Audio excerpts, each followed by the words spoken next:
नमस्कार, India voice देख रहे हैं आप। मैं हूं आपके साथ दिनकर आनंद। बुलेटिन की शुरुआत करते हैं। सरकार की वादा खिलाफी से नाराज मध्य प्रदेश की सरकारी अस्पतालों के 15,000 से ज्यादा डॉक्टर आज से अनिश्चितकालीन हड़ताल पर चले गए हैं। उन्होंने इमरजेंसी सेवा पोस्टमार्टम भी नहीं करने की चेतावनी दे डाली है। इससे अस्पतालों में स्वास्थ्य सेवाएं प्रभावित हुई। हालांकि प्रशासन मरीजों की सहूलियत के लिए वैकल्पिक इंतजाम करने में जुटा है। बता दें कि इससे 2 दिन पहले यानी 1 मई को भी वहां पर काली पट्टी बांधकर डॉक्टरों ने विरोध जाहिर किया था। इसके बाद 2 मई को डॉक्टरों ने सुबह 11 बजे से 1 बजे तक कोई काम नहीं किया। संविदा स्वास्थ्य कर्मियों ने स्वास्थ्य मंत्री डॉक्टर प्रभुराम चौधरी के बंगले का भी घेराव किया, जिसके चलते मरीजों को परेशानी का सामना करना पड़ा। वहीं आज से सभी डॉक्टर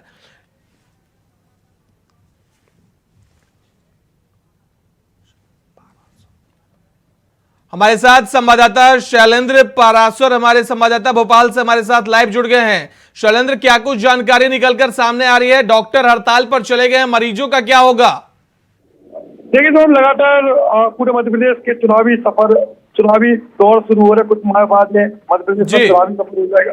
इसको देखते हुए अगर देखा जाए तो साफ तौर पर तमाम ये संगठन और हड़ताल का दौर भी जारी हो गया। इसी की कड़ी में स्वास्थ्य कर्मचारियों की हड़ताल कहीं ना कहीं प्रदेश सरकार को हिलाने वाला काम है, क्योंकि तमाम संगठन इस हड़ताल में हजारों की संख्या में स्वास्थ्य कर्मचारी शामिल हुए हैं। और स्वास्थ्य कर्मचारियों के साथ देखा जाए तो यहाँ पर जो निचले ग्रामीण अंचल के NHM कर्मचारी थे, स्वास्थ्य कर्मी थे, वह भी इस 32,000 कर्मचारी इस हड़ताल में शामिल हो गए। इनकी सीधे तौर पर मांग है कि हमें नियमितीकरण किया जाए और लगातार जो सरकार ने पूर्व के चुनाव में वादा किया था उस वादे को पूरा निभाते हुए 90% जो वेतनमान और नियमितीकरण का वादा था उसको पूरा करने की कहीं ना कहीं उम्मीद लगा की है। हड़ताल जारी है। तो खबर सामने आ रही है कि हड़ताल को देखते हुए हाईकोर्ट ने आदेश दिया है कि जल्दी से हड़ताल को वापस लिया जाए। देखिए तो हम बिल्कुल देखने में ये हाईकोर्ट के इस फैसले को निश्चित ही सम्मान करना पड़ेगा संविदा कर्मचारियों को, लेकिन बड़ी बात है कि इनको इस हड़ताल की वजह से चूंकि कोरोना के कहीं ना कहीं दौर और पॉजिटिव केस भी तभी पूरे देश भर में आने शुरू हो जाए, तो इसी को देखते हुए हाईकोर्ट की इस जवाब का भी पालन करते हुए स्वास्थ्य कर्मचारियों का सीधे तौर पर कहना है कि हम कोशिश कर रहे हैं कि धीमे धीमे हड़ताल को क्रमिक करते हुए और उन स्वास्थ्य सेवाओं की तरफ भी ध्यान दिया जाए। लेकिन बड़ा सवाल ये है कि साफ तौर पर सरकार का कोई भी नुमाइंदा 16वां दिन है इन स्वास्थ्य कर्मचारियों की हड़ताल में शामिल नहीं हो रहा, ना ही इनके पास कोई भी वादे करने के लिए आ रहा है। तो कहीं ना कहीं एक निराशा की जो एक बात है कर्मचारियों के सामने देखने में आ रही है इस वक्त। खबर सामने आ रही है कि ग्वालियर के जयरोग्य अस्पताल में आज डॉक्टरों की अनुपस्थिति होने के कारण एक मरीज की कथित रूप से मौत हो गई है। इसका जिम्मेदार आखिर कौन होगा? क्या डॉक्टर प्रभुराम चौधरी जो स्वास्थ्य मंत्री है वह इसकी जिम्मेदारी लेंगे, या फिर सरकार जिन्हें लगातार यह स्वास्थ्यकर्मी और डॉक्टर चेतावनी देते आए थे वो?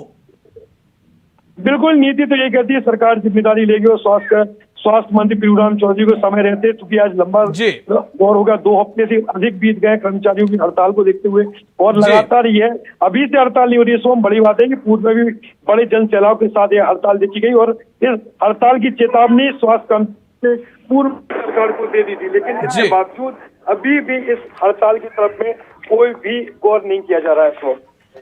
जी, आखिर इनकी मांगे क्या है? डॉक्टर DSP नीति लागू करने की मांग कर रहे हैं, साथ ही जैसे बिहार में और अन्य राज्यों में प्रशासन का दखल नहीं है, उन चीजों को मांग कर रहे हैं। तो कहां पे सरकार को दिक्कत हो रही है इनकी मांगों को मानने में? देखिए तो सबसे बड़ा मुद्दा ये आता है कि आज के अभी के दौर की बात का तो तमाम संगठनों के ये हड़ताल क्रमिक हड़ताल जारी है, चाहे वो सामाजिक दृष्टि से देखी जाए, विभागीय बार देखी जाए और संविदा कर्मचारियों बार देखी जाए। आज के स्थिति में 3.5 लाख करोड़ के कर्ज में मध्य प्रदेश है और संभवतः पूरे प्रदेश में आउटसोर्स कर्मचारियों के व्याप पे पूरे यहाँ पर अगर विभाग चल रहा है तो इस बात से भी नकारा नहीं जा सकता। तो देखा जाए सरकार को भी एक तो राजकोष की भी बात देखनी होगी और अब क्योंकि इसमें अगर स्वास्थ्य NHM शैलेंद्र आप हमारे साथ बने रहिए, आपसे आगे भी जानकारी लेंगे। हमारे साथ नारायण पटेल बीजेपी के विधायक जुड़ गए हैं। सर बहुत बहुत स्वागत है आपका इंडिया वॉइस पर।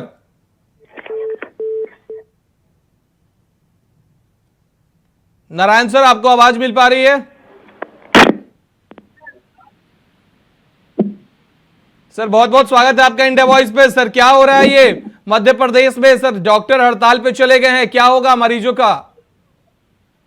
देखिए साहब, मध्य प्रदेश की सरकार है, शिवराज सिंह चौहान जी हर जी जगह विफल है और इन्होंने हड़ताल राज्य बना दिया है मध्य प्रदेश को।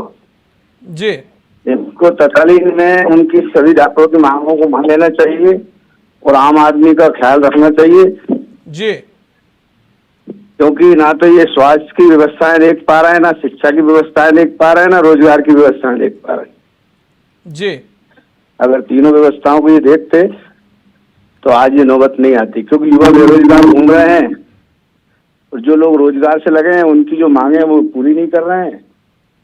तो ऐसी स्थिति में ये हड़ताल हो रही है। सर, लेकिन एक आम तरफ आदमी सरकार परेशान के हो रहा है। सर इसका लेकिन एक पूरी तरफ जिम्मेदार- सरकार इसका के पूरी बाद जिम्मेदार शिवराज सिंह चौहान है।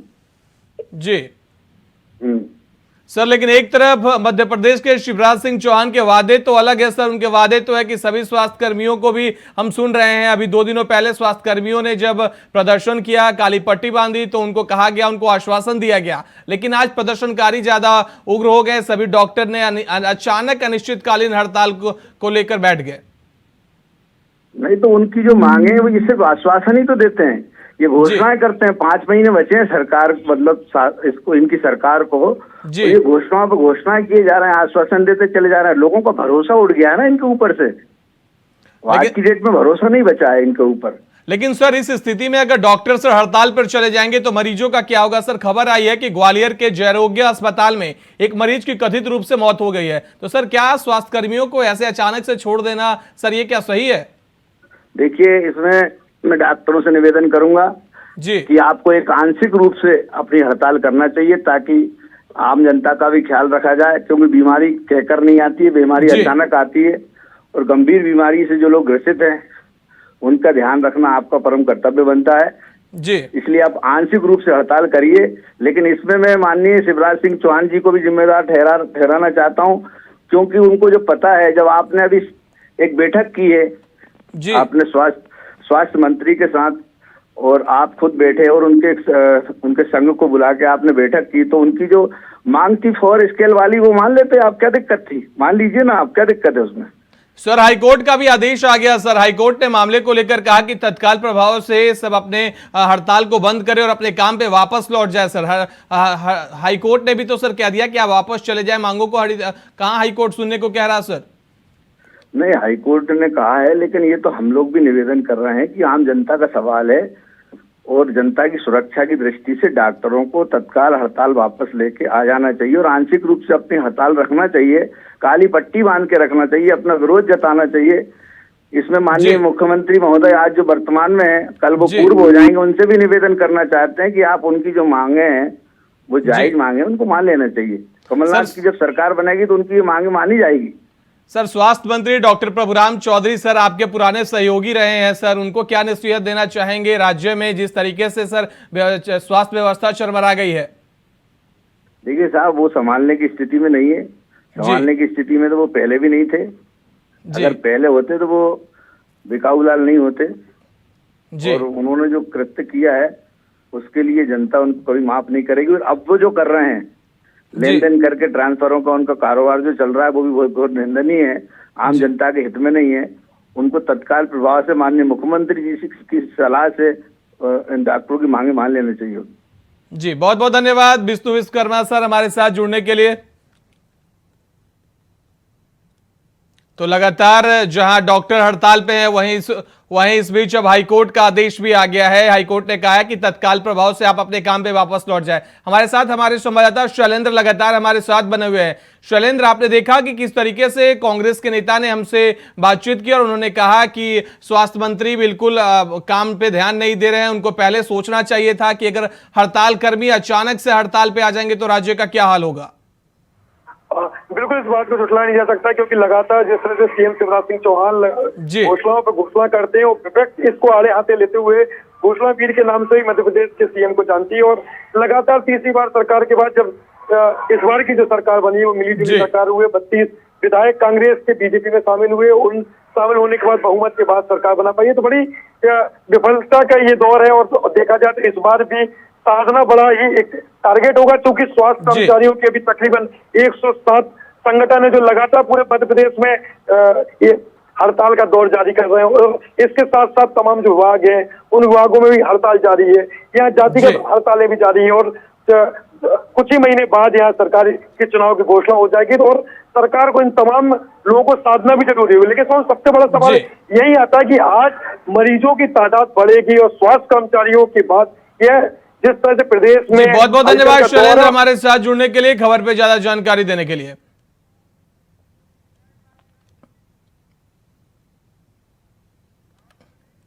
बढ़ते अगली खबर की और अगली खबर प्रयागराज से सामने आ रही है। अतीक के वकील पर पुलिस का शिकंजा जारी है।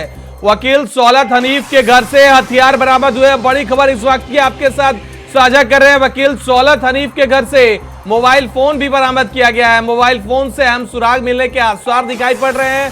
प्रीतम नगर में वकील सौलत के घर की तलाशी ली जा रही है। इस दौरान अवैध हथियार बरामद किया गया है, साथ ही मोबाइल फोन भी बरामद हुए हैं। तो अहम जानकारी इस वक्त आपके साथ इंडिया वॉइस पर साझा कर रहे हैं। अतीक अहमद के वकील पर पुलिस का शिकंजा जारी है। वकील सौलत हनीफ के घर से हथियार बरामद किया पुलिस ने। वकील सौलत हनीफ के घर से मोबाइल फोन भी बरामद किया गया है। मोबाइल फोन से अहम सुराग मिलने के आसार हैं। वहीं आपको बता दें कि हनीफ के प्रीतम नगर में सौलत के घर की तलाशी पुलिस ले रही है। तलाशी में मोबाइल फोन और हथियार बरामद किया गया है।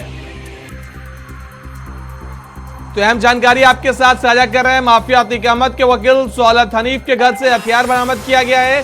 आपको बता दें कि पुलिस ने उन्हें रिमांड पर लिया था। शाम 6 बजे तक उनकी कस्टडी रिमांड थी। इस दौरान पुलिस ने पूछताछ की। पूछताछ में उन्होंने कई अहम राज अतीक अहमद से जुड़े हुए बताए हैं और उनके पूरे गिरोह से जुड़े हुए।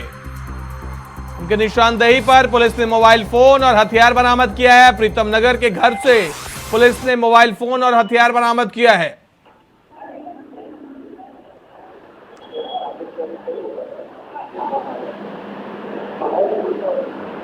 तो इस वक्त की अहम जानकारी आपके साथ साझा कर रहे हैं। मोबाइल फोन बरामद किया गया है वकील सौलत के घर से, साथ ही अवैध हथियार बरामद किया गया है। खबर पर ज्यादा जानकारी के लिए हमारे साथ हमारे संवाददाता शोएब रिजवी प्रयागराज से हमारे साथ लाइव जुड़ गए हैं। शोएब, क्या कुछ जानकारी निकलकर सामने आ रही है? पुलिस ने कस्टडी रिमांड पर लेकर पूछताछ की, मोबाइल फोन बरामद किए गए हैं और हथियार। मोबाइल फोन में क्या कुछ सुराग हो सकते हैं? देखिए, अतीक और अशरफ के करीबी हैं, ये उनका केस भी देखते थे वकील। हालांकि उमेश पाल अपहरण कांड में इनको आजीवन कारावास की सजा मिली है और आज सुबह 6 बजे से लेकर के शाम 6 बजे तक यानी 12 घंटे की इनको पुलिस कस्टडी रिमांड मिली है। सौलत हनीफ इनका नाम है। इनको बाकायदा पुलिस ने अपनी कस्टडी में लिया और उसके बाद इनसे पूछताछ करने के बाद इनका जो आवास है, इनका जो घर है, वहां पर इनको पुलिस अपनी कस्टडी में लेके गई और वहां पर उनके घर से कुछ वेपन्स और कुछ मोबाइल बरामद किए गए हैं। बताया जा रहा है कि इसमें से वो एक मोबाइल भी है जिसके बारे में कहा जा रहा है कि उमेश पाल की फोटोग्राफ जो है वो असद को, जो अतीक का बेटा है जिसका इनकाउंटर हो चुका है, उसके मोबाइल पर इन्होंने फोटोग्राफ ट्रांसफर किए थे। इस तरह की चीजें इनके ऊपर आरोप लगे थे। हालांकि अब इस पूरे मामले में पुलिस कस्टडी में लेकर के उन्होंने कुछ वेपन्स भी उनके घर से बरामद किए हैं। तो कहा जा सकता है कि जो मोबाइल बरामद हुए इसके बारे में कहा जा रहा है कि फेस जो सॉफ्टवेयर है उसके जरिए से, मोबाइल के जरिए से जेल में भी बात होती थी। तो इस तरह के आरोप भी इन पर लगे थे। तो ये मोबाइल अब अहम रोल अदा करेगा और इसी वजह से पुलिस ने इनकी कस्टडी मांगी थी। और आज बाकायदा सुबह 6 बजे नैनी सेंट्रल जेल से इनको पुलिस ने अपनी कस्टडी में लिया और उसके बाद धूमनगंज थाने ले गई, चूंकि पूरा मामला धूमनगंज थाने में लिखा और वहीं से थोड़ी दूर पर इनका घर है जहां इनको लेकर के गए और वहां से कुछ मोबाइल, वेपन्स और कुछ कागजात मिले हैं जिसके बारे में अब पुलिस उस पर गहनता से जांच कर रही है। तो कहा जा सकता है कि जो उमेश पाल हत्याकांड है उसके तार किस तरह से जुड़े हुए हैं इनके साथ, उसमें इनका किस तरह का रोल है, इस तरह की तमाम चीजें अब खंगालने और निकालने की कोशिश कर रही है पुलिस। जी शोएब, उमेश पाल हत्याकांड में एक के बाद एक दिन प्रत्येक दिन नए नए खुलासे हो रहे हैं। पहले हमने देखा कि अतीक अहमद और अशरफ सभी शूटरों को आईफोन उन्होंने दिया था ताकि फेस चैट और एक अलग कोड के साथ बातचीत की जाए। अब इनके पास से खबर आ रही है कि इन्होंने बाकायदा फोटो भेजा था। एक महिला का भी जिक्र होता है जिससे अतीक अहमद की लंबी बातचीत होती थी, वो महिला वीडियो रिकॉर्डिंग करके भी भेजी थी। तो क्या एक के बाद कितने ऐसे लोगों का नाम अभी सामने आने बाकी है जो कि अभी पर्दे के पीछे छिपे हुए हैं? बिल्कुल, निश्चित तौर पर रिमांड पर लेकर के पुलिस इन्हीं जो पर्दे के पीछे के लोग हैं उनको एक तरह से चिन्हित करने की कोशिश कर रही है और सौलत हनीफ अतीक और अशरफ से एक लंबे समय से जुड़े रहे। जी। लीगल देखा जाए तो ज्यादातर जो कानूनी प्रक्रिया थी उसमें इनका अहम रोल हुआ करता था, लेकिन किससे जुड़े उमेश पाल के अपहरण मामले में इनको आजीवन कारावास की सजा मिली है। अब जी। चूंकि उनकी हत्या हो चुकी है और हत्या में भी इनका नाम इनको आरोपी बनाया गया है, तो इससे जुड़े तमाम मामलों पर अब इनसे पूछताछ की जा रही है और यही वजह है कि आज 12 घंटे की इनको रिमांड पे लिया गया और इसी रिमांड के दौरान ये बरामदगी दिखाई गई है, जिसमें से वेपन्स और कुछ मोबाइल मिले हैं, जिसमें बताया जा रहा कि साबरमती जेल और बरेली जेल से जो अतीक और अशरफ की बात होती थी, जी। वो जिस ऐप पे थ्रू होती थी, जिस मोबाइल के बारे में कहा जा रहा है शायद वो मोबाइल भी बरामद हुआ हो। हालांकि इस बारे में अभी ऑफिशियल कोई जानकारी नहीं दी गई, लेकिन जी। कानूनी प्रक्रिया के तहत इनको रिमांड पे लेकर के इन्हीं सब चीजों के सच जानने की कोशिश की जा रही है। जी, बहुत बहुत धन्यवाद शोएब हमारे साथ जुड़ने के लिए, खबर पे ज्यादा जानकारी देने के लिए।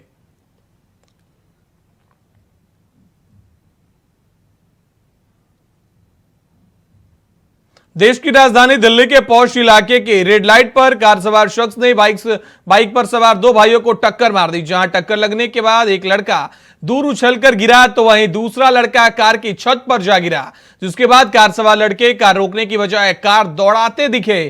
करीब 3 किलोमीटर तक कार चलाने के बाद आरोपियों ने लड़कों को फेंक दिया, जिससे उसकी मौत हो गई। तो वहीं घटना हिट एंड रन का वीडियो तेजी से वायरल हो रहा है। तो एक बार फिर से दिल्ली में दरिंदगी का मामला सामने आया। कार की छत पर लटका मिला लड़का। आरोपियों ने 3 किलोमीटर तक गाड़ी को दौड़ाया, फिर लाश छोड़कर आरोपी भाग गए। पुलिस मामले की जांच में जुटी हुई है। घटना हिट एंड रन का बताया जा रहा है, जिसका वीडियो सोशल मीडिया पर तेजी से वायरल हो रहा है। आपको बता दें कि करीब 3 किलोमीटर तक कार चलाने के बाद आरोपियों ने लड़के को फेंक दिया, जिससे उसकी मौत हो गई। पहले रेड लाइट पर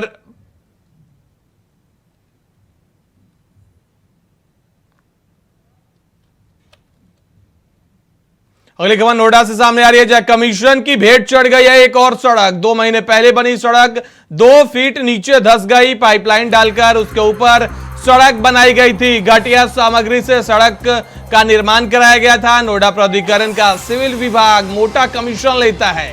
भ्रष्टाचार के कमीशन की वजह से ऐसे मामले लगातार सामने आते रहे। ताजा मामला सेक्टर 73 सरफादाबाद में धंस गई है भ्रष्टाचार की सड़क।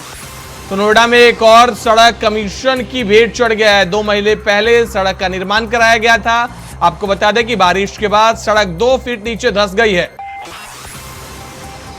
घटिया सामग्री से सड़क का निर्माण कराया गया था, ऐसा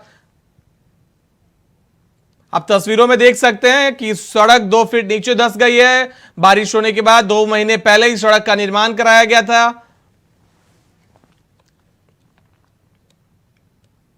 दिल्ली के पटपड़गंज इलाके में भी सड़क धंस गई है। सड़क धंसने के बीच रोड पर बड़ा गड्ढा हो गया है। मौके पर भारी भीड़ जुट गई है। तो अहम जानकारी इस वक्त आपके साथ साझा कर रहे हैं। दिल्ली में भी सड़क धंस गई है। नोएडा के बाद दिल्ली में भी सड़क धंसने का मामला सामने आया है। सड़क धंसने से बीच रोड पर बड़ा गड्ढा हो गया। मौके पर भारी भीड़ जुट गई है। पटपड़गंज इलाके की यह घटना आपके साथ साझा कर रहे हैं। मौके पर भारी भीड़ जुट गई। सड़क धंसने से बीच रोड पर बड़ा गड्ढा हो गया है। आप तस्वीरों में देख सकते हैं कि कितना बड़ा गड्ढा हुआ है, जिसके चारों तरफ लोग खड़े हैं। देश में कोरोना के आंकड़ों में एक बार फिर से गिरावट जारी है। पिछले 24 घंटे में 3720 कोरोना मरीज सामने आए हैं। पिछले 24 घंटे में 7698 मरीज रिकवर हुए। तो वहीं देश में 40,177 कोरोना के एक्टिव केस हैं।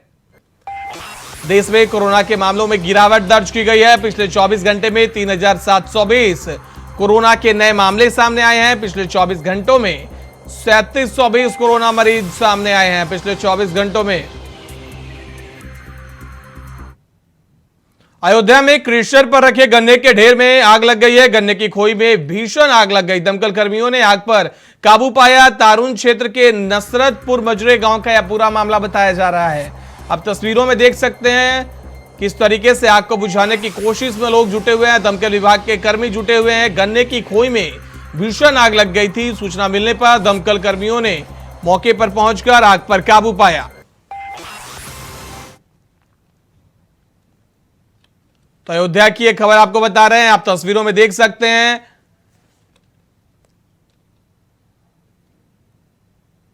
सीतापुर में नगर निकाय चुनाव को लेकर पोलिंग पार्टियां रवाना हो रही है। 4 मई को 11 नगर निकायों में प्रथम चरण के मतदान होंगे, जहां तैयारियों का जायजा लेने लखनऊ कमिश्नर रोशन जैकब पहुंचे, तो वहीं पोलिंग पार्टियां आरएमपी इंटर कॉलेज मैदान से रवाना हो रही है। तो सीतापुर की खबर आपको बता रहे हैं, जहां नगर निकाय चुनाव को लेकर का मतदान कल होना है, जिसको लेकर आज सीतापुर के आरएमपी कॉलेज के मैदान से पोलिंग पार्टियां रवाना होने लगी हैं, जिसको लेकर व्यवस्था देखने के लिए कमिश्नर रोशन जैकब, प्रेक्षक इंद्रमणि त्रिपाठी, सीतापुर जिलाधिकारी डीएम अनुज सिंह और सीतापुर एसपी गुलेश सुशील चंदवाल लगातार आरएमपी कॉलेज में बैठे हुए हैं और हर चीज़ का जायजा ले रहे हैं। आपको बता दें कि सीतापुर में 542 बूथों के लिए 602 पोलिंग पार्टियां आज यहां से रवाना हो रही हैं। और सुरक्षा की बात करें तो जिसमें 400 निरीक्षक और उप निरीक्षक, 1080 महिला कांस्टेबल, दो पीएसी बल और एक अर्धसैनिक बल सीतापुर में सुरक्षा व्यवस्था के लिए लगाया गया है। आपको बताते हैं, जब पोलिंग बूथों की बात करें तो पोलिंग बूथ जो है संवेदनशील और अति संवेदनशील में डिवाइड किए गए हैं, जिसमें अति संवेदनशील 17 से 18 बूथ बताए जा रहे हैं जो अति संवेदनशील है, जहां पर सुरक्षा पुलिस के साथ साथ अर्धसैनिक बल की टुकड़ी भी तैनात की जा रही है और सीसीटीवी और ड्रोन से भी निगरानी रखने की तैयारी की गई है। Mohit Mishra, India voice, Sitapur. Bulletin में फिलहाल इतना ही। देश दुनिया की बाकी खबरों के लिए देखते रहे इंडिया वॉइस।